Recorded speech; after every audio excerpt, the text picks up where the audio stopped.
بسم اللہ الرحمن الرحیم۔ السلام علیکم ناظرین، ہم سب کو اپنی چیزیں بہت پیاری اور عزیز لگتی ہیں۔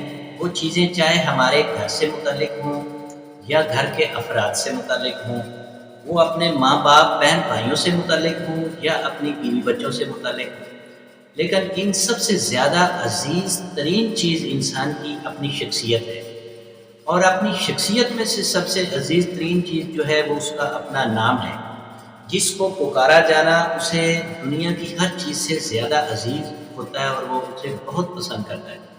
جب کسی انسان کو اس کے صحیح اور پورے نام سے پکارا جاتا ہے تو اس کے اندر ایک خوشی کی لہر ابھر آتی ہے، جس کا احساس صرف اسی شخص کو ہوتا ہے جس کا نام پکارا جائے، خصوصاً جب کوئی اجنبی یا کم میل ملاقات والا شخص آپ کا نام پکارے تو مسرت کا ایک طوفان انسان کے اندر پیدا ہوتا ہے۔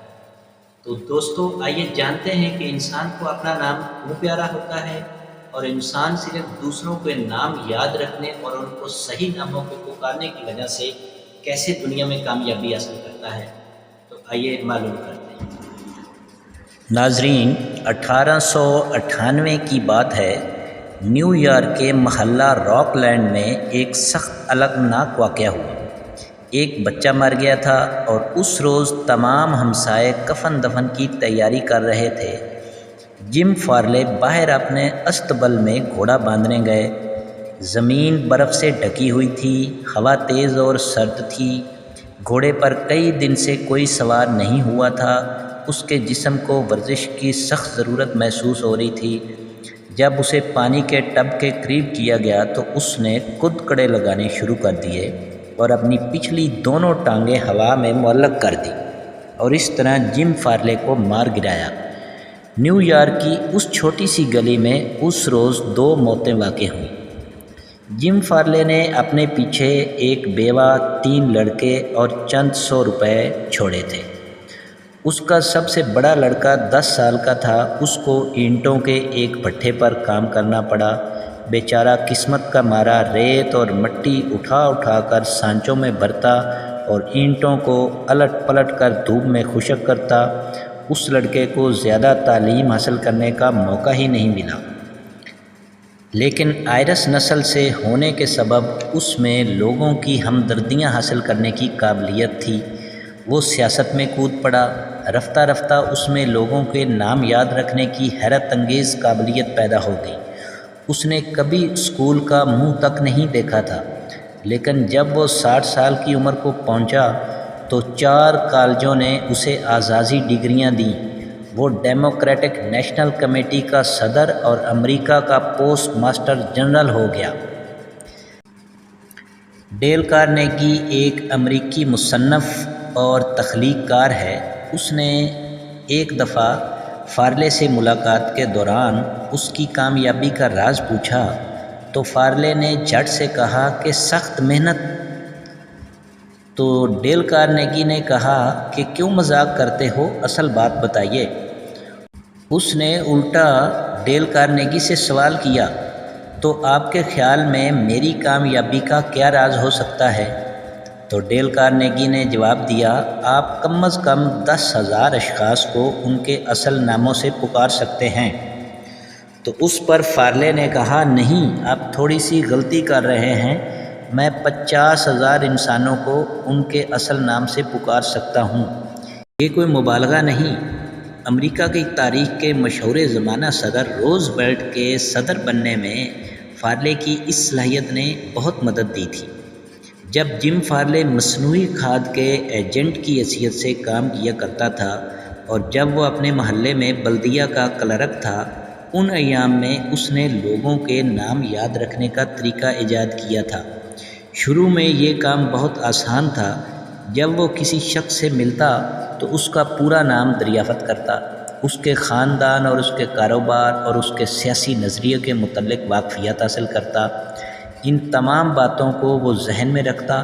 دوسری مرتبہ جب وہ اس شخص سے ملتا، خواہ پہلی اور دوسری ملاقات میں پورے 1 سال کا وقفہ ہی کیوں نہ ہو، وہ جھٹ سے اس کے کاندھے پر ہاتھ رکھتا، اس کی بیوی بچوں اور اس کے مال مویشی تک کا حال پوچھتا۔ پھر اس میں حیرانی کی کیا بات ہے کہ لوگ اس کے مداح ہو گئے۔ فارلے اپنی زندگی کے ابتدائی ایام ہی میں اس حقیقت کو پا گیا تھا کہ ہر شخص دنیا بھر کے دوسرے آدمیوں کے نام کے مقابلے میں اپنے نام سے ہی زیادہ انس رکھتا ہے۔ کسی آدمی کا نام یاد رکھیے، اسے احترام سے بلائیے، یہی آپ کا پرخلوص اور مؤثر قسم کا خوش آمدید ہے۔ آپ اگر اس کے نام کو بھول جائیں یا غلط لکھیں یا غلط بولیں تو سمجھیے کہ آپ نے اپنے آپ کو بہت بڑا نقصان پہنچایا۔ مثال کے طور پر ڈیل کارنیگی نے ایک دفعہ خطاب کیا اور اس خطاب میں پیرس میں ایک لیکچر دیا۔ اس میں وہ کہتا ہے کہ میں نے شہر میں بسنے والے تمام امریکیوں کے نام بے شمار خطوط لکھے۔ ٹائپسٹ فرانسیسی تھے، انگریزی کے اتنے ماہر نہیں تھے۔ قدرتاً انہوں نے ناموں کے ہجوں میں بہت زیادہ غلطیاں کی۔ پیرس میں ایک امریکی بینک کے مینیجر نے میرے نام ایک غصے اور حقارت سے بھرا ہوا خط لکھا کہ ان کا نام میں نے غلط تحریر کیوں کیا۔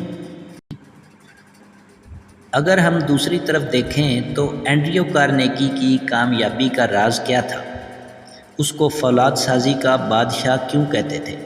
اس میں یہ صلاحیت تھی کہ وہ لوگوں کے نام یاد رکھتا تھا اور ان کو بے پناہ عزت و احترام دیتا تھا، اور حتیٰ کہ گھر کے ملازموں تک کے نام اچھی طرح اس کو یاد تھے اور ان کو ان کے ناموں سے پکارتا تھا۔ اصل میں اس کی وجہ یہ تھی کہ وہ اینڈریو کارنیگی بچپن میں جب چھوٹا تھا تو وہ اسکاٹ لینڈ میں اپنا ٹائم گزارتا تھا۔ اس نے ایک دن ایک خرگوش پکڑا اور جلد ہی اس کے گھر میں بہت زیادہ خرگوش ہو گئے، لیکن انہیں کھلانے کے لیے اس کے پاس کچھ بھی نہیں تھا۔ اچانک اس کے ذہن میں ایک ترکیب آئی اور ایک عجیب و غریب خیال پیدا ہوا۔ اس نے گلی کے لڑکوں کو اکٹھا کر لیا اور کہا، دیکھو، اگر تم ان خرگوشوں کے لیے باہر سے گھاس اور پتے توڑ کر لا دو گے تو میں ان کے نام تمہارے ناموں پر رکھ دوں گا۔ یہ ترکیب جادو اثر ثابت ہوئی اور کارنیگی نے اس تجربے کو کبھی فراموش نہیں کیا۔ اس نے اس فلسفے کو تجارتی کاروبار میں بھی استعمال کیا اور کروڑوں روپے کمائے۔ مثال کے طور پر وہ پنسلوانیا میں ریل روڈ کمپنی کے ہاتھ اپنے کارخانے کی بنی ہوئی فولادی پٹڑیاں بیچنا چاہتا تھا۔ اس وقت اس کمپنی کا صدر جے ایڈگر تھامسن تھا۔ اینڈریو کارنیگی نے پٹسبرگ میں فولاد کا ایک بہت بڑا کارخانہ تعمیر کروایا اور اس کا نام ایڈگر تھامسن اسٹیل ورکس رکھ دیا۔ یہ پہیلی بہت آسان ہے، جب اس کمپنی کو ریل کی پٹڑیاں کی ضرورت پڑی تو ایڈگر تھامسن نے کہاں سے خریدی؟ صاف ظاہر ہے اسی فیکٹری سے خریدی۔ اینڈریو کارنیگی کی یہی پالیسی، یعنی اپنے دوستوں اور تاجر پیشہ دوستوں کے نام یاد رکھنا اور ان کا احترام کرنا، اس کی روز افزوں ترقی اور شہرت کا بہت بڑا راز تھا۔ وہ اس بات پر نازاں تھا کہ وہ اپنے اکثر مزدوروں کے نام جانتا ہے، اور اسے فخر تھا کہ جب وہ اپنے فولاد سازی کے کارخانے کا خود انچارج تھا تو وہاں ایک بھی مرتبہ ہڑتال نہیں ہوئی تھی۔ پیٹر پوسکی اپنے حبشی شوفر کو ہمیشہ مسٹر کوپر کہہ کر بلاتا تھا اور اس طرح اس کے جذبہ خودی کو ابھارتا۔ پیٹر پوسکی 15 مرتبہ امریکہ کے ایک ساحل سے دوسرے ساحل تک ہزاروں پرخوش شائقین کے سامنے ساز بجانے کے لیے گیا۔ ہر مرتبہ اس نے اپنی ذاتی کار میں سفر کیا اور وہی شوفر آدھی رات کے وقت اس کے فارغ ہونے پر اس کا کھانا بھی تیار کرتا تھا۔ پیٹر پوسکی نے کبھی بھی اپنے شوہر کو عام امریکی رواج کے مطابق جارج کہہ کر نہیں بلایا، بلکہ وہ ہمیشہ اسے مسٹر کوپر کہہ کر ہی بلاتا تھا۔ آج سے 200 سال پہلے رئیس آدمی ان مصنفین کو مالا مال کرتے تھے جو اپنی تصانیف کو ان کے ناموں سے معنون کرتے تھے۔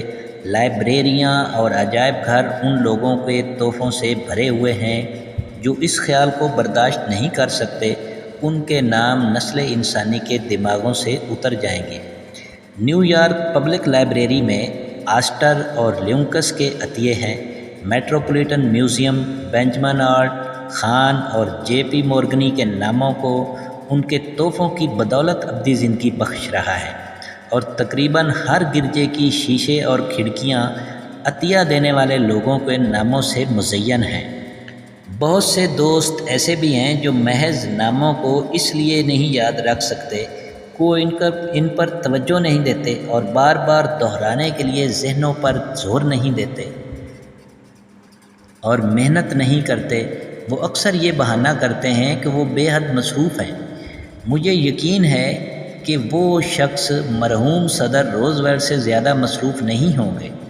وہ ان مستریوں کے نام بھی یاد کر لیتا تھا اور ان کے لیے وقت نکالتا تھا جن سے شاذ و نادر ہی ملنے کا اتفاق ہوتا تھا۔ فرینکلن روزویلٹ تو جانتے تھے کہ لوگوں کی خوشنودی حاصل کرنے اور لوگوں کو عزت بخشنے کا سب سے آسان، روشن اور اہم طریقہ ان کے نام یاد رکھنے کی صلاحیت ہے۔ لیکن ہم میں سے کتنے لوگ اس بات سے آگاہ ہیں؟ ہمارا کسی اجنبی سے تعارف ہو تو ہم اس سے بات چیت تو کر لیتے ہیں، لیکن اس سے رخصت ہوتے وقت اس کا نام تک فراموش کر جاتے ہیں۔ ایک سیاستدان سب سے پہلے سبق یہ سیکھتا ہے، کسی رائے دینے والے کا نام یاد رکھنا سیاست ہے، اس کو بھول جانا بہت بڑی بھول ہے اور بہت بڑی غلطی ہے۔